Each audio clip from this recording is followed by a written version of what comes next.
Pam pam param pam pam pam param pam pam pam pam param pam pam pam param pam pam. Fala, galerinha, vamos estudar? Enem por chegar. Galerinha, vou tentar fazer este podcast áudio mais duradouro. Vamos ver se suporta aqui o meu aplicativo, beleza? Depois eu vou editar, tentar postar no WhatsApp, no YouTube e no Facebook, né? Todos amantes da biologia. Além da página que tem no Facebook, Biologia com o professor Alan Calvé. Belezinha? Então vamos estudar. Chega de blá blá blá. Ecologia, meio ambiente, galerinha. Não tem como estar no Enem. Estar no Enem, sim.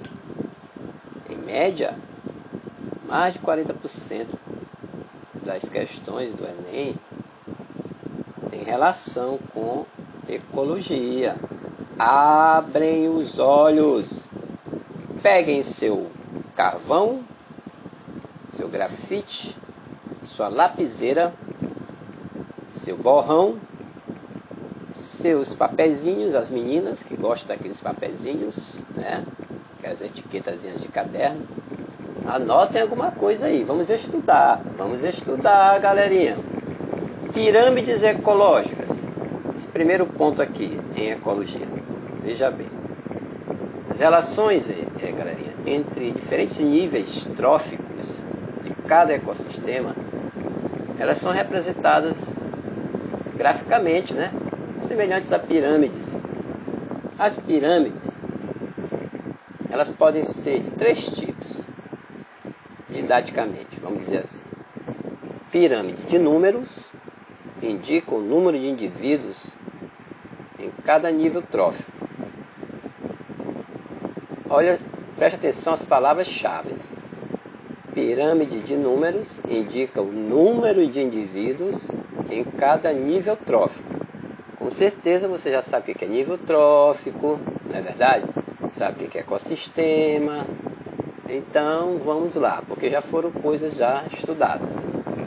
Outro tipo de representação gráfica de pirâmides ecológicas é a pirâmide de biomassa. Olha lá, biomassa. Representa a quantidade de matéria orgânica. A palavra-chave é bem aí, ó. Matéria orgânica por área ou por volume. Em unidades ecológicas. Pode ser um ecossistema, uma unidade ecológica.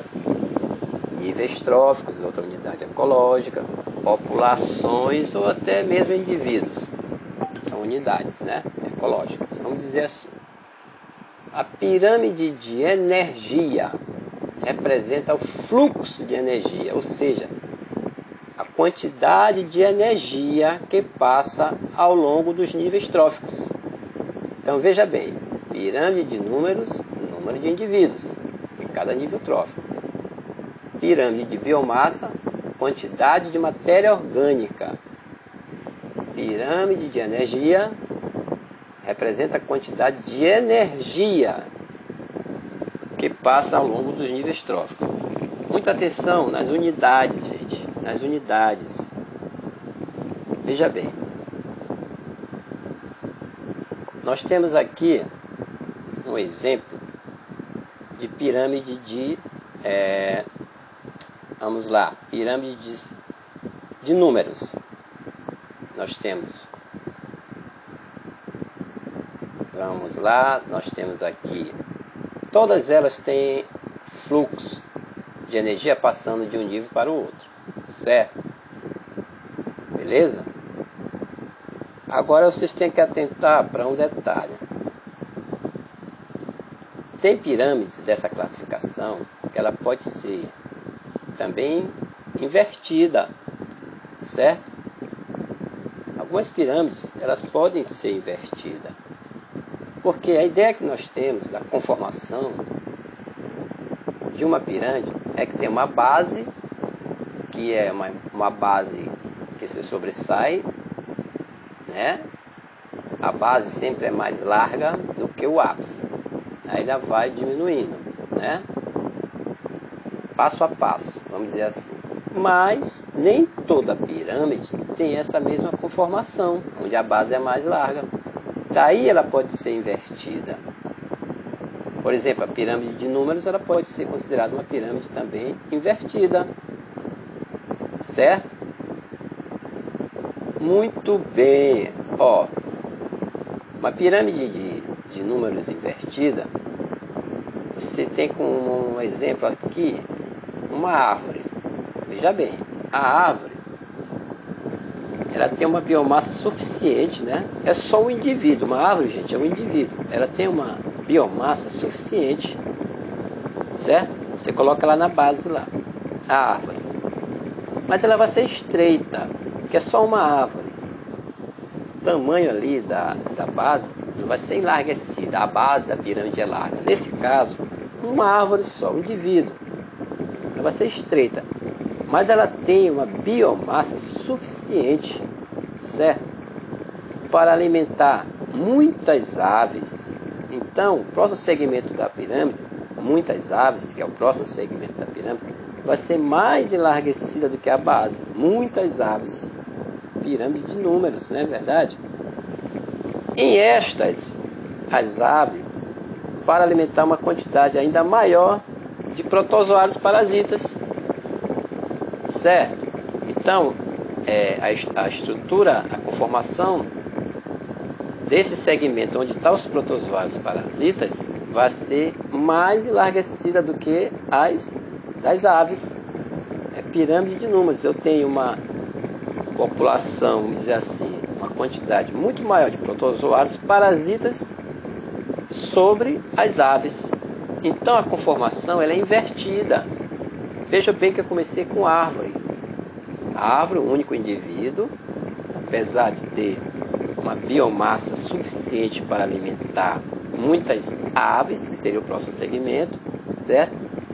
E estas aves, elas têm estrutura, assim, vamos dizer assim, para alimentar uma quantidade muito maior de protozoários parasitas que se alimentam do sangue lá das aves. Então, fica uma pirâmide invertida. Não temos aqui uma base enlarguecida, temos uma pequena base estreita que é a árvore. Então, muita atenção, muita calma nessa hora para analisar uma pirâmide ecológica e obter sua classificação. Veja bem, numa pirâmide também de biomassa, que também pode ser invertida, bom, a pirâmide de números pode ser invertida, a de biomassa também. Veja bem, ó, eu tenho fitoplâncton, zooplâncton e peixes. Formei uma pirâmide invertida de biomassa. Repetindo, fitoplâncton, zooplâncton e peixes. Apesar de sua massa ou biomassa ser bem menor, essas algas aí do fitoplâncton, elas se reproduzem muito rapidamente, certo, gente? Mantendo a oferta de alimento para o próximo segmento da pirâmide, que é o zooplâncton, certo? Que é de reprodução mais lenta. Aí em seguida vem os peixes, que se alimentam desse zooplâncton. Então observe a conformação da pirâmide para você classificar. Essa que eu falei há pouco é biomassa invertida: fitoplâncton, zooplâncton e peixes, certo? Muita calma nessa hora com pirâmides ecológicas. Já caiu sim, em vestibulares principalmente, certo, galerinha? Quando nós falávamos de ciclo do nitrogênio, nós tivemos vários podcasts, vídeos, questões lá nos grupos Facebook e WhatsApp. Falamos muitas coisas com relação a esse ciclo do nitrogênio, que é, resumidamente, se transforma o nitrogênio atmosférico em sais nitrogenados para ser aproveitado lá no solo.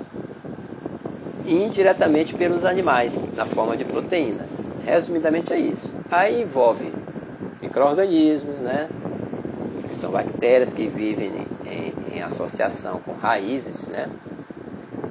Bacteriorrizas, com raízes de plantas leguminosas. Falei também de consociação. Quem lembra? Consociação, quem está acompanhando o meu trabalho sabe. Consociação é quando você planta gramíneas. Sabe o que são gramíneas não, galerinha?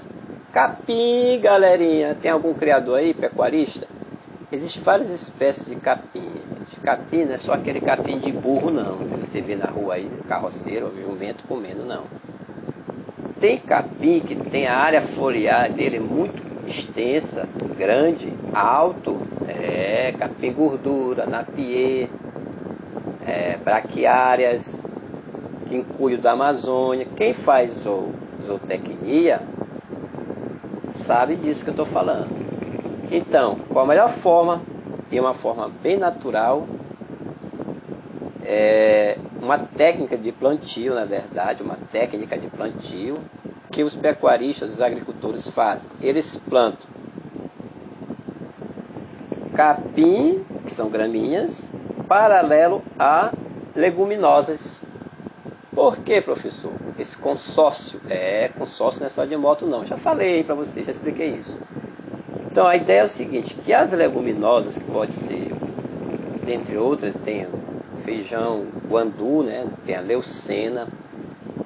São leguminosas, são plantas que têm aquela vagemzinha com semente. Então essas plantas são colocadas ao lado de capim, porque assim, essa fileira de leguminosas, elas vão trabalhar na absorção do nitrogênio no solo, elas vão reter, na verdade, o nitrogênio atmosférico, transformar em sais nitrogenados. Tem lá no ciclo do nitrogênio explicando. E esses sais nitrogenados vão ficar lá no solo, vão ser absorvidos no solo, vão enriquecer o solo, esse mesmo solo onde está plantado a gramínea. Então vai passar esses sais nitrogenados para as gramíneas que estão ali plantadas ao lado das leguminosas. Qual é a ideia do agricultor ali? Qual é o objetivo dele? Obter gramíneas com teor nutricional de proteínas maior para alimentar os seus animais, o gado. Galerinha, quem faz isso? Essas bactérias que estão presentes lá nas raízes dessas leguminosas. O aproveitamento do nitrogênio, gente, pelos seres vivos, depende de sua fixação, principalmente por bactérias associadas a raízes de plantas, que são as bacteriorrizas, e algumas bactérias e cianobactérias também, que podem viver livres no solo. Esses organismos transformam o N2 atmosférico, certo? Em íons amônio, que é o NH4+, que são transformados em íons nitrito, NO2-, e depois em íons nitrato, NO3-, pela ação das bactérias nitrificantes. Os íons podem ser absorvidos pelas plantas, enquanto os animais eles obtêm pela alimentação. O nitrogênio do corpo dos seres vivos retorna ao ambiente, gente, pela excreção. E quando morrem, pelo processo de decomposição. É um ciclo. Esse nitrogênio ele entra no ciclo como íons amônio. A produção de nitrogênio atmosférico, gente, é feita pelas bactérias desnitrificantes a partir do nitrato, NO3. Então, dê uma olhadinha mais uma vez em ciclo do nitrogênio. Tem essa parte química que é chata, saber como é que é escrito amônio, que é NH4+, nitrito, que é NO2-, vocês sabem mais do que isso aí. Nitrato, que é NO3-, né? Tem que saber, na verdade, essas formulazinhas aí, né? Molecular, chama, né? desses compostos aí, nessa participação, nessa biotransformação que acontece no ciclo do nitrogênio. Beleza? Muito bem, galerinha. Interessante, né, rapaz? Ecologia é uma coisa muito bacana mesmo. O que mais que a gente pode estar comentando aqui nessa revisãozinha muito bacana, né? Vamos ver. Olha, tem uma questão aqui da Universidade Estadual do Ceará. Muito simples, a resposta é direta, sem nem comentar. Apesar de o nitrogênio estar presente na atmosfera, de forma bastante abundante, este elemento não pode ser diretamente absorvido pelos vegetais. Acabei de explicar, né? Os organismos conseguem o nitrogênio, que é essencial à vida, pela absorção de nitratos. Olha lá, presente no solo e na água. Os nitratos encontram-se disponíveis para a utilização pelos seres vivos pela letra A, ação de fungos decompositores, letra B, decomposição de rochas a partir do intemperismo, letra C, ação de bactérias do gênero Rhizóbio, ou letra D, presença de micorrizas nas raízes das plantas. Logicamente que é pela ação de bactérias do gênero Rhizobium. Uma dessa não cai não é verdade? Uma questão boba dessa, jamais, professor, jamais cairá. Vamos lá, mais um fragmento de conteúdo. Olha, interações biológicas, relações ecológicas, elas sempre caem nos vestibulares também. Interações intraespecíficas, interações interespecíficas. Interações intraespecíficas também é chamado de homotípicas, gente. Interações interespecíficas também é chamado de heterotípica. Uma entre indivíduos da mesma espécie ou da mesma população, outra entre indivíduos de populações e espécies diferentes. Vamos lá. Ó. As harmônicas nós temos aqui, que são, nesse caso, homotípicas da mesma espécie, nós temos sociedades e colônias harmônicas. Sociedade, grupo de indivíduos da mesma espécie, com divisão de trabalho, né? Não restrita a períodos reprodutivos. Quer um exemplo desse tipo de interação biológica, sociedade? As abelhas, as formigas, os cupins, certo? Colônias, associação mais ou menos íntima, ou continuidade anatômica de indivíduos de uma mesma espécie. Geralmente parentados ou mesmo geneticamente idênticos. Olha os detalhes. Exemplo, são os corais, né? Como coral cérebro. Os corais é o exemplo clássico de colônias, né, gente? Dessa relação biológica harmônica, colônias, corais. Desarmônicas, mas que sendo da mesma espécie. Desarmônicas. Nós temos competição intraespecífica, né? Intra, mesma espécie. Competição é a disputa entre indivíduos da mesma população por recursos do ambiente, que não existem em quantidades suficientes para todos. Certo? Machos, o exemplo aqui, ó, machos da mesma espécie que disputam fêmeas para a reprodução. Pronto, é um exemplo. Belezinha? Outro tipo de relação biológica intraespecífica, agora desarmônica. Nós temos aqui, falamos da competição, que é desarmônica, a predação intraespecífica, também chamada de canibalismo, gente. É a predação entre indivíduos da mesma espécie. Quer ver o exemplo? Larvas de besouro que se alimentam de ovos da própria espécie, certo? Larvas de besouro. Tem um besouro chamado besouro castanho.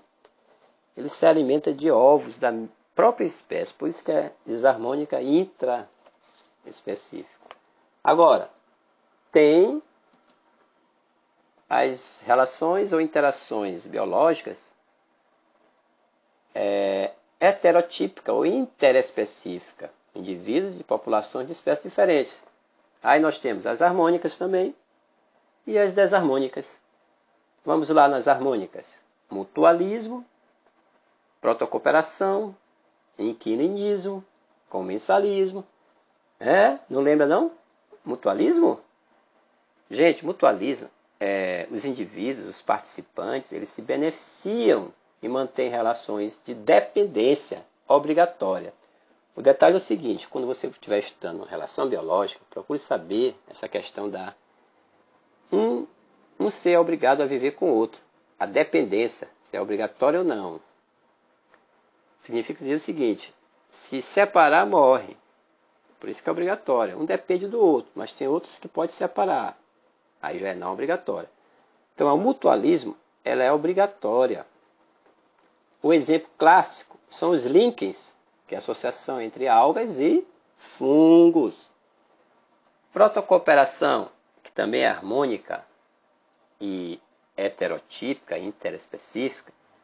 Os indivíduos, os participantes, se beneficiam, mas podem viver de modo independente. Olha lá, aqui pode separar. Podem viver de modo independente, sem essa necessidade de se unir. Diferente do mutualismo, protocooperação. Quer ver o exemplo? Anêmonas do mar e o famoso paguro, aquele ermitão, né? Anêmonas do mar e o paguro, ermitão. O ermitão, que é um caranguejozinho, né? O inquilinismo é um outro tipo também de relação biológica harmônica heterotípica. Apenas um dos indivíduos participantes se beneficia, sem, no entanto, causar prejuízo ao outro. Ocorre por proteção, abrigo ou um suporte físico. Isso é inquilinismo. Veja bem, tem um peixezinho chamado de fierasfer, pequeno peixe que ele vive como inquilino dentro do corpo do pepino do mar. Gente, veja bem, o pepino do mar é um equinoderma. Aí nós temos espécies diferentes. É o peixe, né, cordado, que é o fierasfer. Ele é um inquilino do pepino do mar. Muito boa vida, né? Esse peixe tem. Existem outros exemplos de inquilinismo na natureza. Comensalismo é mais um exemplo de relação harmônica, ao detalhe, heterotípica, espécies diferentes. Apenas um dos participantes se beneficia no comensalismo, sem causar prejuízo ao outro. Ocorre em função da obtenção, geralmente, de alimento, certo?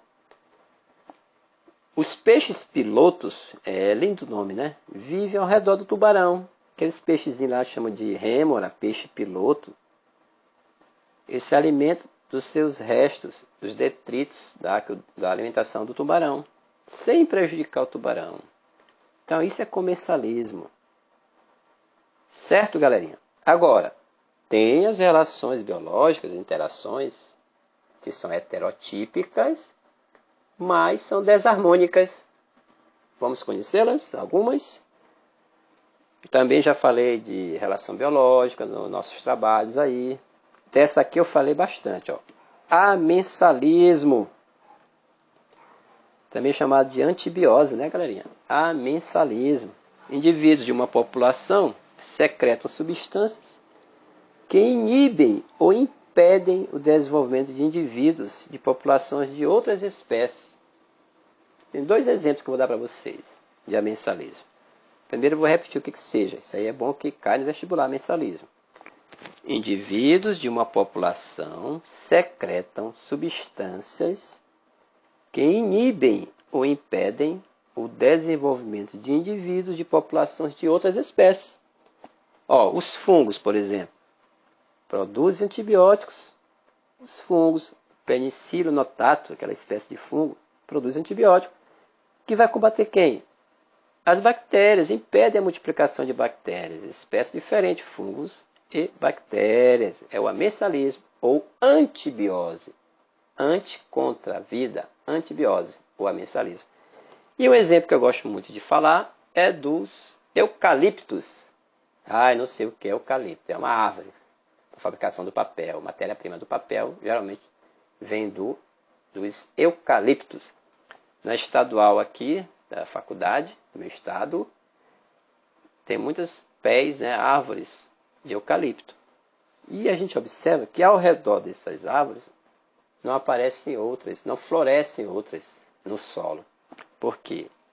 Porque essas árvores, essa espécie de planta, eucalipto, elas liberam aquele cheiro forte, um odor, substâncias odoríferas, que impedem ali de outras plantas germinar ao seu redor. Também é um exemplo de amensalismo. Predatismo, também desarmônica, interação biológica heterotípica. O consumidor mata e come outro indivíduo. Isso é o predatismo, suprimindo da população. Os herbívoros comem indivíduos de uma população de plantas. São duas espécies diferentes. Herbívoros, animais e plantas. Ou plantas carnívoras que comem insetos. Plantas e insetos. Certo? Isso é predatismo. O parasitismo, o consumidor, que é o parasita, retira seus alimentos orgânicos do corpo de um indivíduo vivo, que é o hospedeiro, causando prejuízo a este hospedeiro. Muita gente aí convive com esses parasitas, Estou falando aí dos piolhos, Lêndias. Mas o exemplo aqui que a gente tem é do pulgão, Que se associa a uma planta e suga sua seiva orgânica. O pulgão é um exemplo de parasitismo. Pulgão. Assimile bem. Pulgão, parasitismo. Competição interespecífica, gente. Indivíduos de espécies diferentes, eles vão disputar, pelos recursos do meio ambiente. Já falei. Quando ele não é suficiente para as duas populações, há um conflito, uma disputa. Um exemplo, a interação em uma cultura contendo duas espécies diferentes de protozoários. Beleza? Tá aí, gente. Mais um podcast para vocês com dicas de biologia, revisão, Ecologia para vocês. Abraços.